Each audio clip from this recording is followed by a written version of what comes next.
सूत्रधारमध्ये ऐकूया जन्मेजयाच्या नागयज्ञाची कथा. भाग दुसरा. उत्तंक ऋषी आणि तक्षक. जे ठरवते नियती तेच घडते अंती. फेऱ्यात अडकता उरे फक्त परिणाम हाती.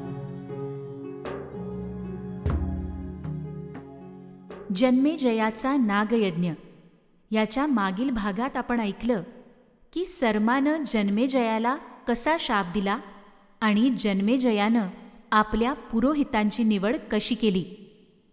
या भागात आपण जन्मेजयाला नागयज्ञ करण्याची प्रेरणा कशी मिळाली आणि त्याच्या मनात उत्तंकाविषयी द्वेष निर्माण का झाला हे पाहूया.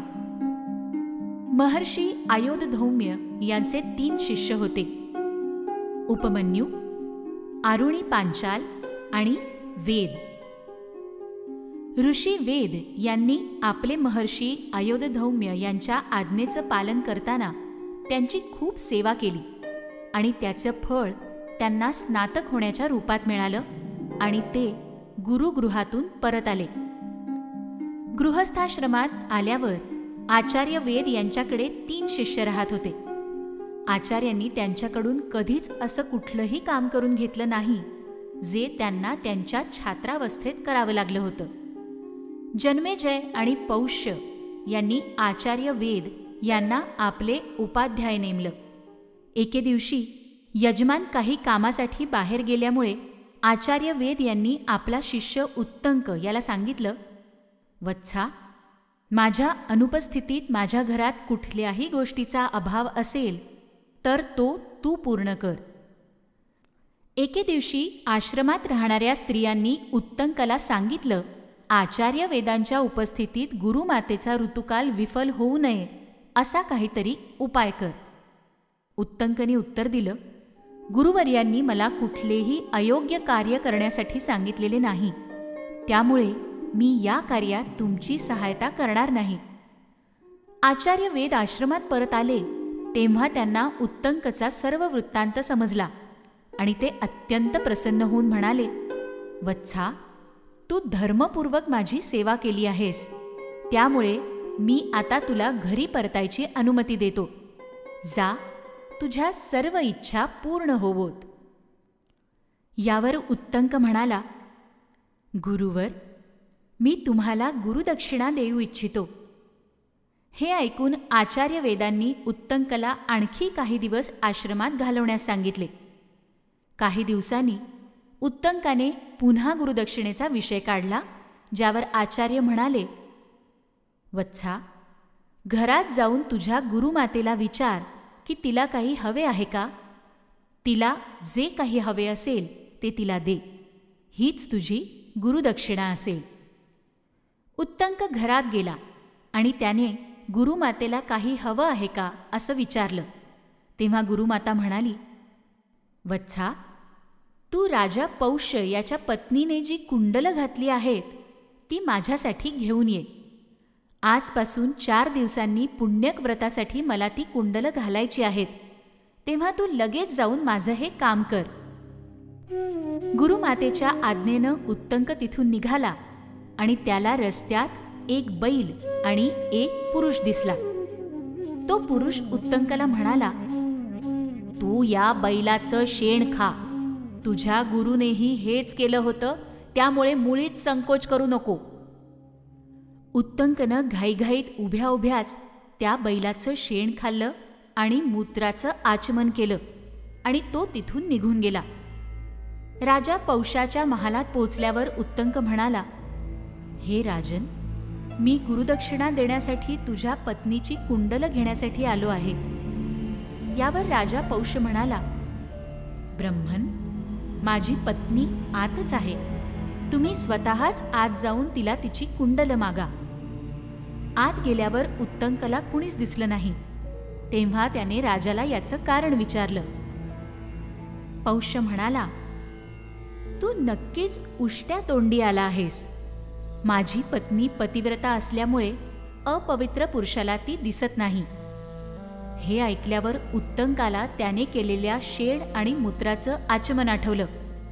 त्यानंतर उत्तंकने नीट हाततोंड धुतले आणि आसनावर बसून पाण्याचं आचमन केलं आणि मग पूर्णतः शुद्ध होऊन पुन्हा घरात प्रवेश केला. उत्तंकाने जेव्हा राणीकडे तिची कुंडलं मागितली तेव्हा ती त्याला देताना राणी म्हणाली, ब्रह्मन, नागराज तक्षक या कुंडलांना मिळवण्याच्या प्रयत्नात आहेत, त्यामुळे तुम्ही अतिशय सावधगिरीने हे घेऊन जावे.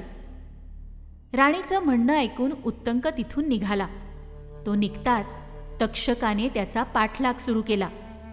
थोड्या अंतरावर जाताच उत्तंकाने ती कुंडलं एका तळ्याच्या काठी ठेवली आणि तो हातपाय धुवू लागला. इतक्यात तक्षकाने ती उचलली आणि तो नागलोकाकडे निघून गेला. उत्तंकाने नागलोकापर्यंत त्याचा पाठलाग केला. पाठलाग करत करत तक्षकाचा उत्तंक नागलोकी गेला. सहज त्याच्या हातुनी घडे ही कृती, जे ठरवते नियती तेच घडते अंती. फेऱ्यात अडकता उरे, फक्त परिणाम हाती. तक्षकाला शोधण्यासाठी उत्तंकाने नागलोकात जाऊन नागांची खूप स्तुती केली, पण त्याला काहीही मिळालं नाही. पण तेव्हाच त्याला चरख्यावर काही काळे पांढरे धागे विणत असलेल्या 2 स्त्रिया दिसल्या. 12 आऱ्यांचं ते चक्र होतं, जे 6 कुमार मिळून सतत फिरवत होते. तिथे एक पुरुष आणि एक घोडाही होता. उत्तंकाने त्या पुरुषाला तक्षकाला बाहेर आणण्यासाठी काही उपाय आहे का असं विचारलं. त्यावर त्या पुरुषाने त्याच्या घोड्याच्या तोंडातून बाहेर येणारा धूर वापरून तक्षकाला बाहेर काढण्याचा उपाय सांगितला. धुराने गुदमरलेल्या तक्षकाने बाहेर येऊन कुंडलं उत्तंकला परत दिली आणि मग त्याच घोड्यावर बसून उत्तंक आश्रमात परत आला. उत्तंकाने आपल्या गुरूंना घडलेला सगळा वृत्तांत सांगितला. त्यावर आचार्य वेद म्हणाले, बैलासोबत तुला जो पुरुष भेटला होता तो स्वतः इंद्र. तो बैल म्हणजे ऐरावत होता. जे शेण तू खाल्लंस ते अमृत होतं. म्हणूनच नागलोकात तुझा मृत्यू झाला नाही. नागलोकात दिसलेल्या त्या 2 स्त्रिया म्हणजे धाता आणि विधाता होत्या. पांढरे आणि काळे धागे म्हणजे दिवस आणि रात्र.